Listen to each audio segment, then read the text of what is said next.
और नेक्स्ट हमारा जो चैप्टर है वो है money growth and inflation. Money growth का मतलब मनी की वैल्यू बढ़ना, इन्फ्लेशन तो पता ही है आपको कि गुड्स की वैल्यू इन बाई प्राइसिंग, उसकी वैल्यू बढ़ना, प्राइसेस का बढ़ना कोई भी गुड्स एंड सर्विसेज का, उसके बोलते हैं इन्फ्लेशन। इन्फ्लेशन का रीज़न मैं कई बार बता चुका हूँ कि जब मनी ग्रोथ, मनी बहुत ज़्यादा हो जाती है, करेंसी बहुत अवेलेबल हो जाती है, लोगों के पास पैसा होता है काफ़ी, तो इन्फ्लेशन हो जाता है। तो ये तो पहले भी कई बार इस पर बात हो चुकी है। Today if you want to buy an ice cream cone you need to this. अब ये सब तो भाई खुद ही कर लेना। ठीक है, एग्जांपल दिया हुआ है कि किस तरीके से ईयर वाइज इन्फ्लेशन हुआ। ये एक डेटा है, नॉट लाइक इसमें कोई वो नहीं है। ओ,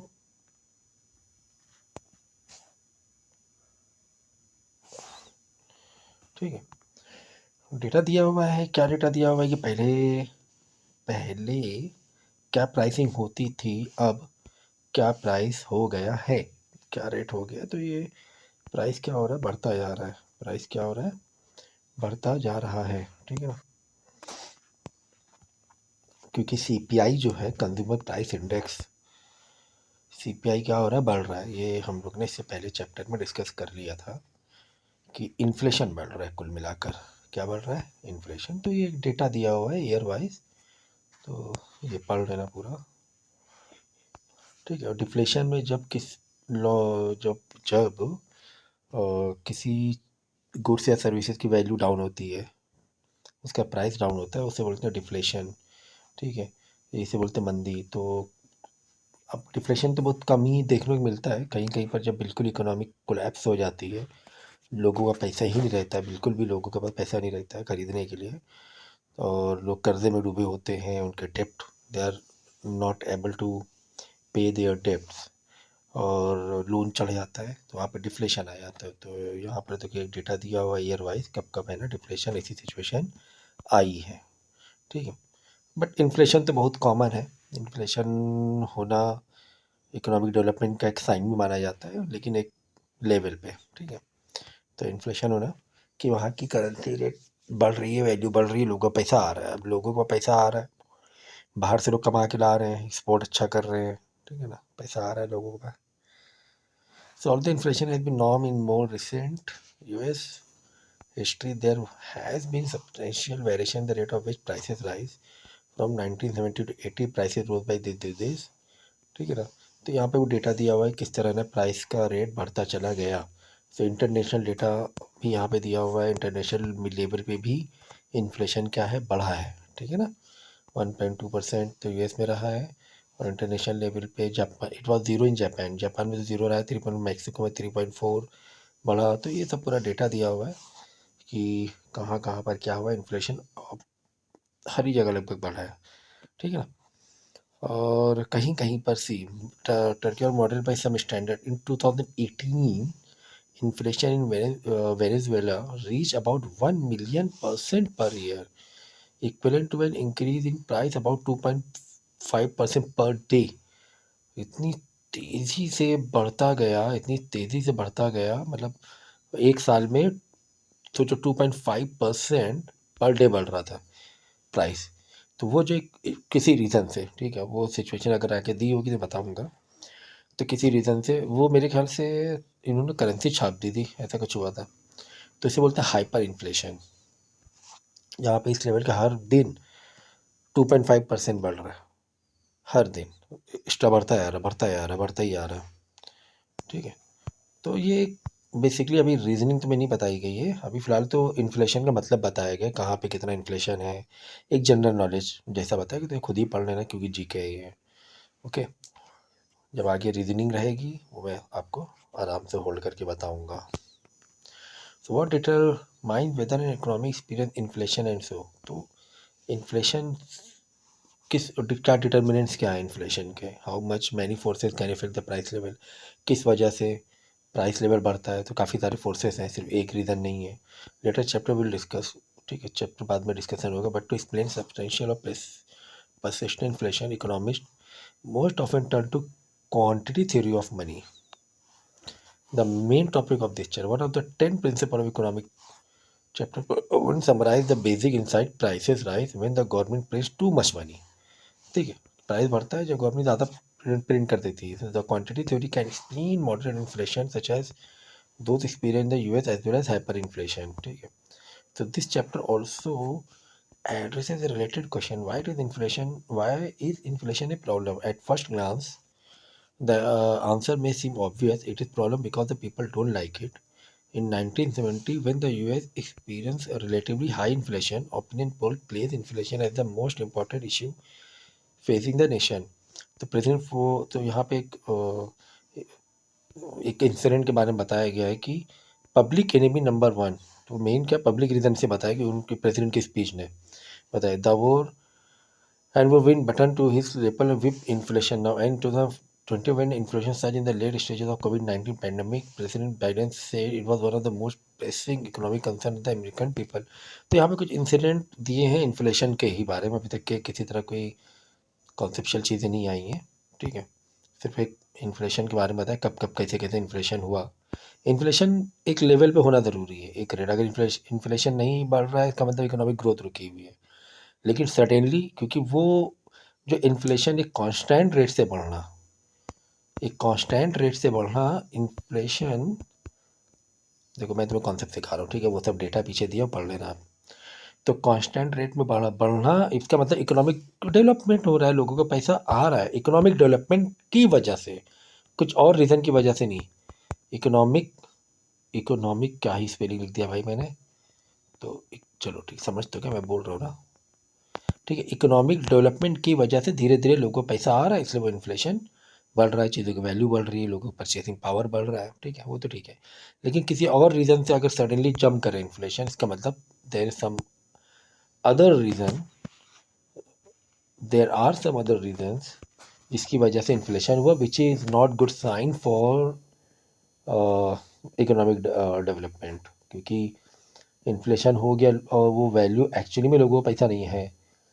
लोगों अब जैसे गवर्नमेंट ने प्रिंट ज़्यादा छाप दिया करेंसी, ठीक है, अब उससे करेंसी छापने से थोड़ी ना आप आपके क्रॉप ज़्यादा हो गई, ज़मीन से क्रॉप ज़्यादा निकल गई, गेहूँ चावल थोड़ा ज़्यादा निकल गया, वो तो उतना ही निकला था, उतना किलो निकला था, उतने एप्पल्स हुए थे, उतनी चीज़ें थी नेचुरल रिसोर्सेज से या जो भी प्रोडक्शन से आई, वो तो उतनी अवेलेबल थी। आपने फिर ज़्यादा छाप के फ़ायदा क्या हुआ आपका, है ना। तो वो मैंने एग्जांपल पहले कई बार बता चुका हूँ, तो ये मुझे बोलने की ज़रूरत नहीं है। तो वहाँ पर जब सडनली इन्फ्लेशन अप डाउन हो रहा है, यानी कि वो इकोनॉमिक डेवलपमेंट का तो साइन नहीं है, कुछ अलग रीज़न है जिससे कि एडवर्स इफेक्ट पड़ जाते हैं उल्टा। तो उसके लिए फिर कंट्रोल करने की अलग अलग पॉलिसीज़ होती हैं, उससे पहले भी हम लोग ने पीछे भी डिस्कस किया था। तो the quantity theory of money is classical. अब यहाँ पे देखो थ्योरी आ गई, यहाँ तो कॉन्सेप्ट स्टार्ट हो गया। क्लासिकल थ्योरी ऑफ इन्फ्लेशन क्या कह रहा है? क्लासिकल थ्योरी ऑफ इन्फ्लेशन ये कह रहा है the quantity theory of money is classical in the sense that it was developed by some of the earliest economic thinker। जो पुराने पहले के जो थिंकर थे, इकोनॉमिस्ट थे। According to some historian the theory originated in 16th century, काफ़ी पुराना है। विद द कौन सा पीरियड याद है ना, रेनेसांस, रेनेसांस पीरियड जो था, निकोलन, ये स्टोरी आपने पढ़ी थी हिस्ट्री में, जहाँ पर इंडस्ट्रियलाइजेशन हुआ था बहुत बड़ा। Polymath Nicholas, who is most famous for his sun-centered model of the solar system, proponent of quantity theory of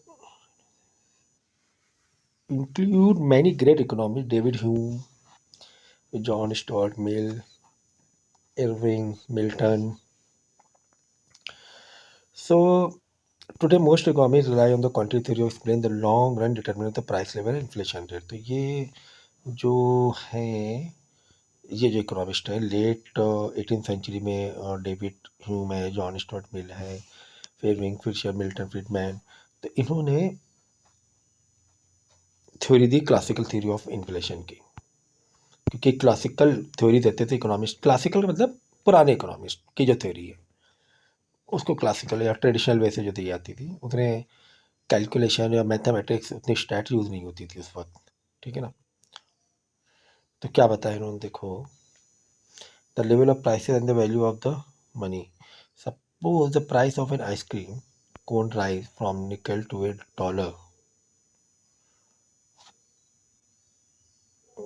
over some period. What conclusion should we draw from the willingness of people to give up so much more money in exchange of the cone? Ice cream cone का price बढ़ गया तो क्या लोग उसको पे करेंगे, will अपनी दिखाएंगे? It is possible that they have come to enjoy ice cream more, perhaps because someone has come with the miraculous new flavor, but it is more likely that people enjoy ice cream has stayed roughly the same and that over time. तो ये मान लो एक minute के लिए कि ice cream एक constant choice रही है लोगों की। जैसे कि होता है ना आइसक्रीम नॉर्मल हम लोग खाते हैं ज़रूर ना, डेली नए फ्लेवर खाएं, क्योंकि वो तो कपड़ों में चलता है, ट्रेंड जितना अगर फास्ट चेंज की बात करें तो 6 महीने साल भर में जो चेंज होता है कपड़े का चेंज वो, लेकिन बाकी फूड में थोड़ी ना, पिज़्ज़ा है चल रहा है, बर्गर है चल रहा है, खा रहे हैं लोग, तो उसमें तो ट्रेंड वाली कोई बात नहीं है, फ्लेवर वाली तो एक कांस्टेंट मान लिया। सो तो अब फिर भी इन्फ्लेशन एक होता है कि नया कोई फ्लेवर आया उसकी वजह से बढ़ा तो वो हटा दो उस चीज़ को, that is exception. So the money used to buy it has become less valuable. In most cases, inflation is more about the value of money than about the value of good. अब यहाँ के the most cases inflation is more about the value of money than value of goods.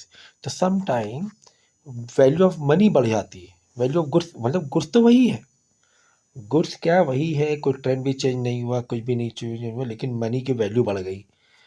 अब है ना, जो चीज़ 5 की मिलती थी अब हमें 8 रुपए की मिलेगी, इट्स लाइक दैट।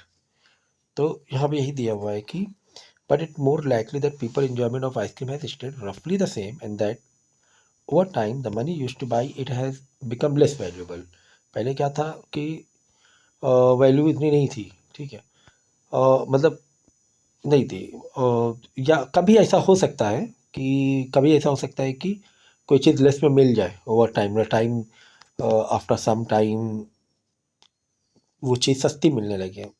अब ऐसा है ना, आइसक्रीम में तो नहीं होता है, हाँ कपड़ों के ट्रेंड में हो सकता है because of trend and fashion कि टाइम के साथ वो चीज़ सस्ती मिलने लगती है, बट मोस्ट केसेस में अगर कोई कांस्टेंट कोई चीज़ है, कांस्टेंट चीज़ है, फूड वाली चीज़ें कांस्टेंट होती हैं नॉर्मली, तो उन केसेस में क्या होता है, inflation is more about the value of money than about the value of goods. अब कोई नया फ्लेवर आया वो कैसा लगे, नया फ्लेवर उस टाइम महंगा है लेकिन बाद में सस्ता हो गया, that's a different thing, but most cases में मनी की वैल्यू बढ़ जाती है, वैल्यू ऑफ गुड्स इतनी नहीं। The inside point the way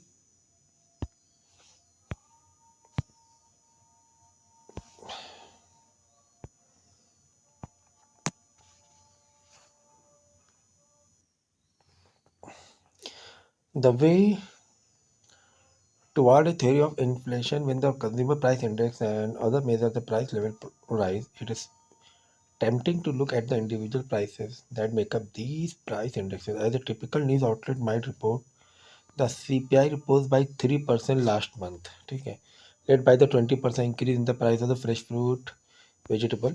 तो अब ये 3% ओवरऑल बढ़ा, अब 3% ओवरऑल बढ़ा तो किसी में क्या होता है कि अब होता है क्या, जब जैसे CPI बढ़ा 3%, तो ज़रूरी नहीं कि हर चीज़ में 3% बढ़ा होगा, ये ज़रूरी नहीं है। कहीं पर 3% बढ़ा, कहीं पे किसी चीज़ में 6% बढ़ा, किसी में 1% डाउन भी हो गया, कोई किसी चीज़ का प्राइस डाउन भी होता है। अभी देखो गोल्ड का रेट से डाउन हो गया है ना, गोल्ड एंड सिल्वर का, तो ये होता है। ओवरऑल 3% क्या हुआ, CPI बढ़ गया।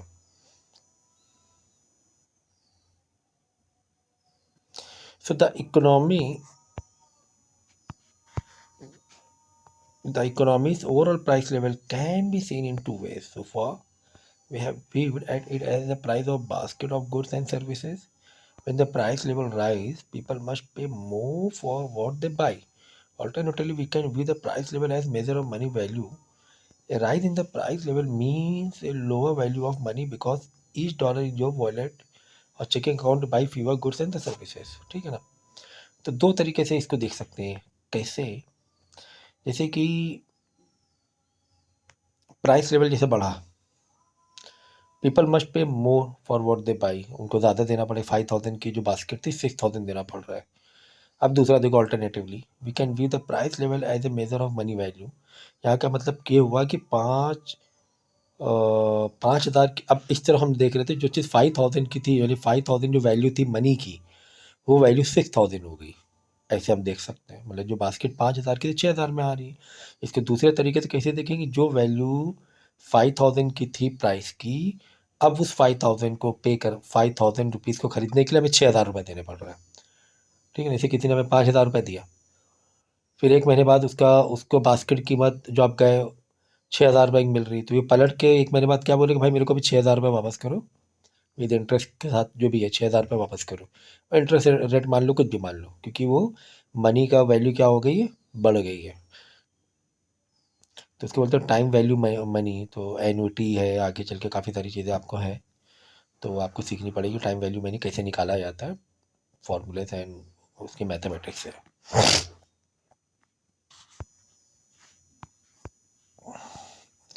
It may help to express these ideas mathematically. Suppose P is the price level as measured by the consumer price index और जीडीपी डिफ्लेक्टर, इस पहले हम लोग पढ़ चुके हैं। देखो, एक बात ध्यान रखना कि अभी बहुत सारी चीज़ें उतनी डीपली समझ में नहीं आएगी। जैसे जीडीपी डिफ्लेक्टर अब बिल्कुल डीपली आप सीखो तो अभी उस लेवल पे तो समझ में नहीं आएगा, लेकिन जैसे सेकेंड थर्ड ईयर में हम लोग आते हैं, कितनी सारी चीज़ें हम लोग अपनी पढ़ाई कंप्लीट होती है उसके बाद जाके समझ में आता है, हाँ यार ये तो वो कुछ चीज़ें सपोर्ट मांगती हैं और बाकी नॉलेज का। अब जीडीपी डिफ्लेटर में पर्टिकुलर जीडीपी डिफ्लेटर पढ़ोगे तो नहीं समझेगा, लेकिन धीरे धीरे जब आप ग्रो अप होते हो और बहुत सारी चीज़ें पढ़ते हो, आप बहुत सारे टूल्स पढ़ते हो यहाँ वहाँ ये सब झटके, तो वो माइंड में एक कॉम्बिनेशन तैयार करती हैं, तो वो चीज़ फिर समझ में आने लगती है, हाँ ये ऐसा है। Then P measures the number of dollar needed to buy basket goods and services. Now turn this idea around the quantity of goods and services that can be bought with $1 equal to 1 upon P. In other words, P is the price goods and services measured in terms of money. So 1 upon P is the value of money measured in the terms of goods and services. तो mathematically 1/P मतलब एक वो कर सकते हो, यानी कि price पहले 1 अपॉन समझो 20 है तो 1/20 कर दिया, फिर प्राइस 30 हो गया तो 1/30 हो गया। तो वहाँ तो तुम्हें एक रेट मालूम पड़ता है कि कितना एक्स्ट्रा बढ़ा। ठीक है ना। तो ये जो डेटा बेटा तो खैर मतलब ये जो है ना, ये तो अभी आपको आना नहीं है, ठीक है ना, ये कैलकुलेशन जो भी है, लेकिन इसको कॉन्सेप्ट समझ सकते हो कि प्राइस ऑफ कौन, जैसे $2 है, the value of dollar 1/P is half of a कौन है 1/P के हिसाब से, और डॉलर जो 1/P है ना, half of one, when the price P rises 3 the value of $1 fall to third of the कौन।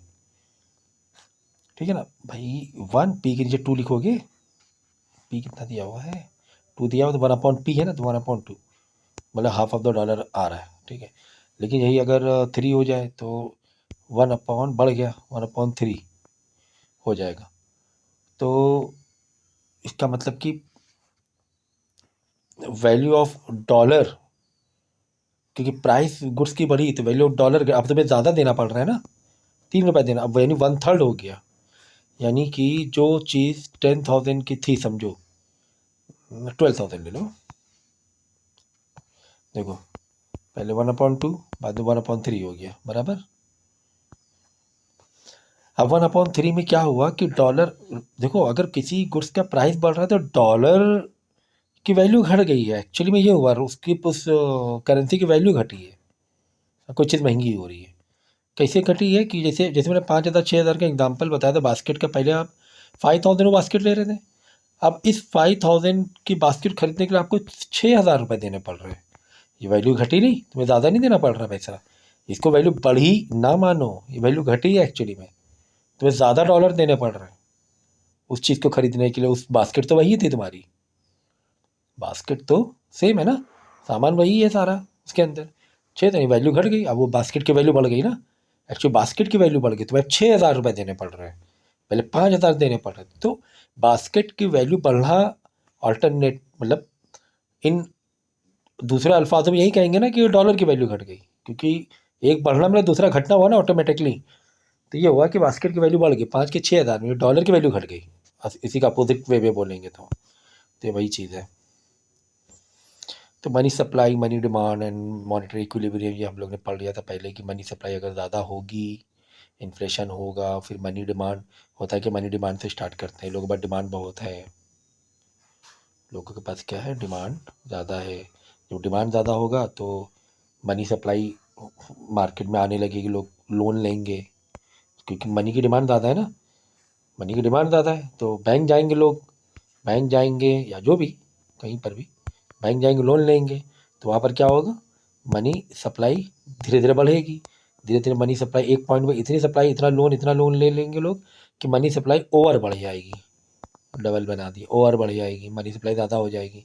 जब मनी सप्लाई ज़्यादा हो जाएगी डिमांड फिर वापस घटने लगेगी, है ना, कि हर जगह पैसा ही है सबके पास, तो और सब लोग है ना गुड्स बना रहे हैं, सब लोग प्रोड्यूस कर रहे हैं गुड्स, तो मार्केट में डिमांड ही कहाँ रहेगी, मतलब उसकी वैल्यू का उसका ये जो रहेगा रेट फिर घटने लगेगा ऑटोमेटिक। पहले तो रेट बढ़ा मनी सप्लाई की वजह से, ठीक है, फिर डिमांड कम हो गई उस चीज़ की, ठीक है, डिमांड कम होगी तो वापस मनी सप्लाई, जब डिमांड कम मनी सप्लाई वापस अपने आप धीरे धीरे नीचे आने लगेगा, तो एक पॉइंट में आके एक स्टेबल एक इंट्रैक्शन होता है मनी सप्लाई मनी डिमांड का, ये हो गया डिमांड, ये हो गया सप्लाई, उस इंट्रैक्शन में वो रेट है ना तय हो जाएगा। ये चीज़ पहले बता चुके थे, ये सब लिखा हुआ है पूरा।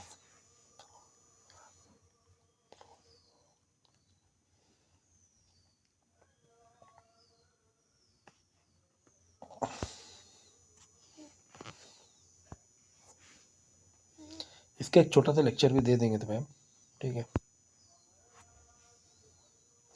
ये सब पढ़ चुके हैं पहले। देखो ये मनी सप्लाई अगर स्टेबल है, मनी सप्लाई का स्टेबल है और डिमांड, पहले डिमांड बहुत बहुत कम थी, देखो ये जो है ना, ये डिमांड ज़्यादा मत समझना, सोचो कि आप ऊपर है डिमांड, ना ना ना ना ऐसा ना समझना। डिमांड मतलब ये है ना क्वांटिटी, तो ऐसे नीचे आया करो, हाँ ये कम है, ये है ना क्वांटिटी ऑफ डिमांड की क्वांटिटी ये है, ये प्राइस है। बच्चे कन्फ्यूज हो जाते हैं, सोचते ये ऊपर है, ऐसे करो ऊपर मतलब ये ज़्यादा हो गया ना, ऐसे देखा जाता है। किसकी बात कर रहे हो, डिमांड मतलब क्वांटिटी की बात कर रहे हैं, तो नीचे आओ, प्राइस की बात थोड़ी ना करो, वो प्राइस ज़्यादा है, ठीक है, ये क्या है, प्राइस ज़्यादा है। प्राइस ज़्यादा में क्या हो रहा है कि जो क्वांटिटी है वो कम है, ठीक है ना, क्योंकि प्राइस जो वैल्यू वैल्यू ऑफ मनी है वो बहुत ही ज़्यादा हो रहा है ना, ये देखो बहुत ज़्यादा हो रहा है value of money, value money ज़्यादा होगा तो लोग उतनी चीज़ खरीद नहीं पाएंगे, है ना, तो वैल्यू मनी ज़्यादा कब होगा, जब जो फेड मतलब वही जैसे कि वहाँ का फेड यहाँ का आरबीआई, जब वो फेड की सप्लाई जो है वो अगर कम है मनी की, तो इन्फ्लेशन बढ़ेगा। तो वही हुआ ना कि यहाँ पे सप्लाई कम है देखो, तभी तो इतना रेट ज़्यादा है। तो इस पॉइंट में आके क्या हो रहा है कि quantity fix by the Fed, अब कितना फ्लेक्सिबल हो करेंगे, बार बार कम ज़्यादा कम ज़्यादा, तो चलना मुश्किल हो जाएगा फिर। तो इसीलिए क्या किया है फेड ने, क्या किया, फिक्स कर दिया मनी सप्लाई इतनी देंगे हम। अब तुम्हारी डिमांड कम ज़्यादा मतलब नहीं, एक पॉइंट में जहाँ इंट्रेक्शन होगा वहीं पर तुम्हें आकर रेट प्राइस जो इन्फ्लेशन है वहाँ पे आके स्टेबल हो जाएगा। तो इस तरीके से अब आगे पीछे करना पड़ता है, डिपेंड करता है कि वहाँ पे कौन पूरा नहीं हो पा रहा है वो सारी रिक्वायरमेंट, तो मनी सप्लाई फिर गवर्नमेंट क्या करती है अपने हिसाब से कम ज़्यादा करती रहती है। जो प्राइस लेवल है, इक्विलिब्रियम प्राइस है, ये मनी की वैल्यू है, ये प्राइस है कि 2 रुपये में, 2 डॉलर में फिक्स हो गया कि 2 डॉलर में वो सामान बिकेगा, यानी कि ये जो डॉलर की वैल्यू 1/2 चल रही है फिलहाल यहाँ पर, हाफ हाफ डॉलर में वो चीज़ खरीद रहे हो आप।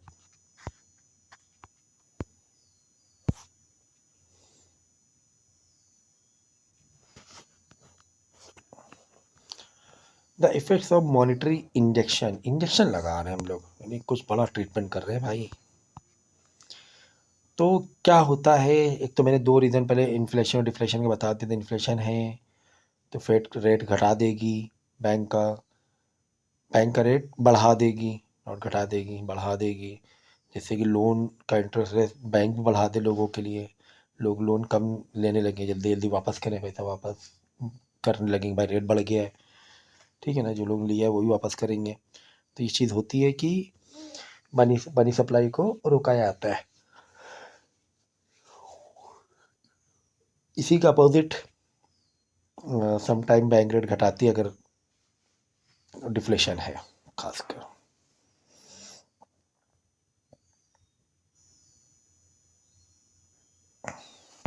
ठीक है, अब देखो ये ग्राफ ग्राफ समझो मेन, वो एक्सप्लेनेशन ग्राफ का ही दिया हुआ है। अब देखो, अगर अगर अगर देखो यहाँ मनी सप्लाई बढ़ गई ना, ये देखो मनी 1 से मनी 2 में आ गई भाई, ये चल रहा है ना मनी का, मनी सप्लाई का ये चल रहा है, ठीक है। तो यहाँ पे क्या किया, मनी सप्लाई बढ़ाया, फेड ने बढ़ाया मनी सप्लाई, ये कर दिया। और डिमांड के जो था वो ऐसे ही कर्व था, जब ऐसे ही था कर्व, ठीक है ना। तो यहाँ पर क्या हो रहा है कि inflation and increase in the money supply बढ़ा दिया, ठीक है। और अब यहाँ पे देखो कहाँ पे ग्राफ कट रहा है, यहाँ पे कट रहा है। मनी सप्लाई बढ़ रही तो वैल्यू और डाउन हो गई, देखो 1/4 हो गई, वैल्यू क्या होगी, डाउन हो गई ना, 1/4 हो गई। जो चीज़ 2 रुपए की मिल रही थी, मतलब 1/2, 1/P याद रखो, 1/P मतलब प्राइस, तो 1/2 मतलब 2 रुपए में जो मिल रही थी, अब कितने में मिल रही है, 1/4, यानी 4 रुपीज़ में मिल रही है। वन मतलब 4 टाइम्स वैल्यू डाउन हुई यहाँ पे डॉलर की, क्यों, कि मनी सप्लाई बढ़ गई। तो मनी सप्लाई से, एक्सेस मनी सप्लाई से, आप एक्सेस मनी सप्लाई ऐसे नहीं कर सकते हो कुल मिलाकर, या तो आपको प्रोडक्शन बढ़ाना पड़ेगा।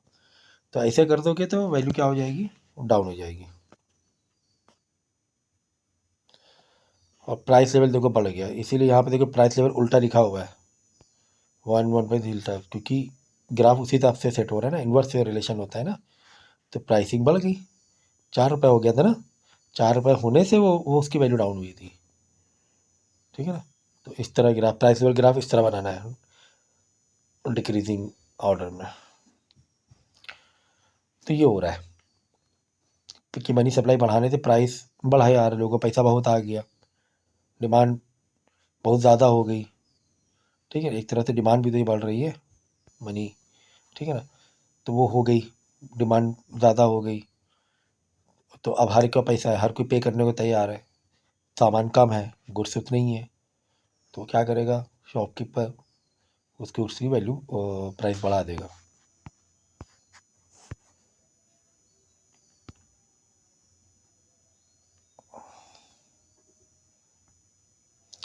तो यहाँ पे यही दिया हुआ है कि इंजेक्शन के कि जो भी शॉर्ट टर्म के लिए सम टाइम मनी सप्लाई घटाना बढ़ाना पड़ता है फेड को, ठीक है, उसको बैलेंस रखने के लिए।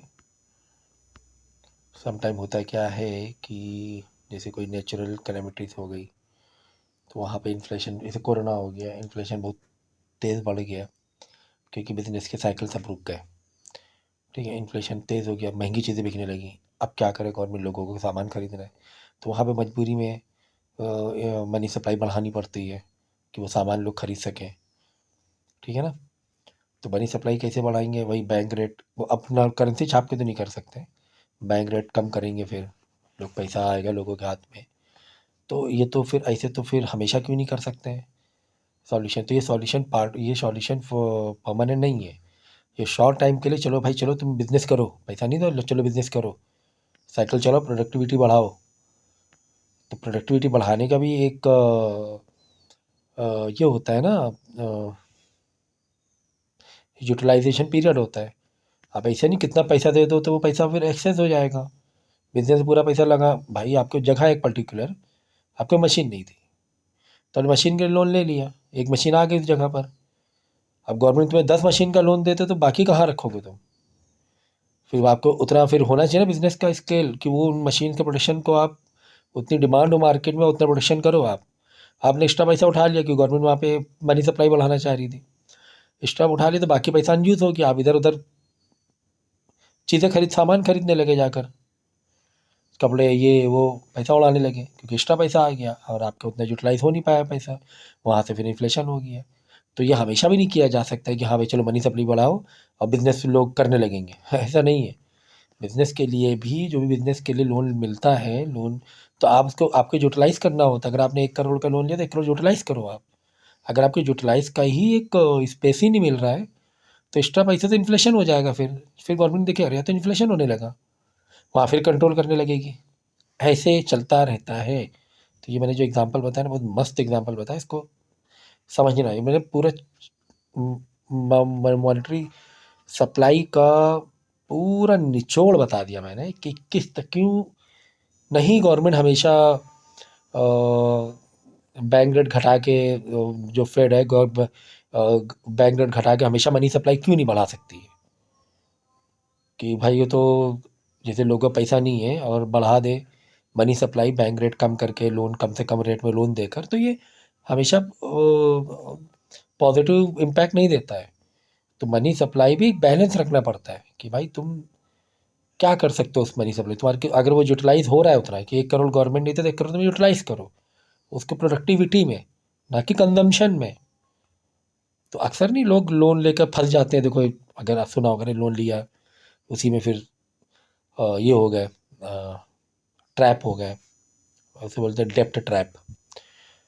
ठीक है, तो क्या हो गया कि आपने 1 करोड़ लिया, आपने 50 लाख बिजनेस में लगा पाए क्योंकि आपका बिजनेस ही उतना बड़ा था, डिमांड ही उतनी थी, और ज़्यादा थोड़ा ज़बरदस्ती प्रोड्यूस करोगे गुड्स को। 50 लाख इधर उधर पता नहीं चलता है, वो इंसान यूटिलाइज नहीं कर पाता है, या नहीं भी तुमने इधर उधर बर्बाद किया, बैंक में रखा रह गया, तो आपको तो रेट इंटरेस्ट तो देना पड़ जाएगा ना 1 करोड़ के हिसाब से, है कि मान लिया 1 मिनट के लिए कि आपने नहीं भी इस्तेमाल किया तो वो तो देना पड़ जाएगा आपको इंटरेस्ट रेट। तो वो डेप्ट ट्रैप हो जाता है, फिर इंटरेस्ट बढ़ता जाता है, आप यूटिलाइज नहीं कर पा रहे हो पैसों को, तो वहाँ पर तो ये हो जाता है। या आप यूटिलाइज कर रहे हो कंजम्पशन, फिर आपका अंदर क्योंकि आपने प्रोडक्शन के लिए 85 लाख रुपए चाहिए था, आपने 1 करोड़ लेके बैठ गए, 50 लाख कंजम्पशन में कर रहे हो, पैसा है आपके पास, जा रहे हो अपना शॉपिंग कर रहे हो, तो वहाँ पे इन्फ्लेशन हो जाता है। फिर गवर्नमेंट क्या करती है, मनी सप्लाई कंट्रोल करती है। तो ये चीज़ होती है कि अप डाउन ऑन ऑफ करना पड़ता है गवर्नमेंट को। तो जो मैंने एग्जांपल बताया वो ज़्यादा अच्छा एग्जांपल है, इसको दिमाग में रख लेना। बाकी इतना कुछ पढ़ लेना, खैर पढ़ना है तो पढ़ लेना, ठीक है। तो बाकी तो बाद में करेंगे, काफ़ी हो गया आज के लिए।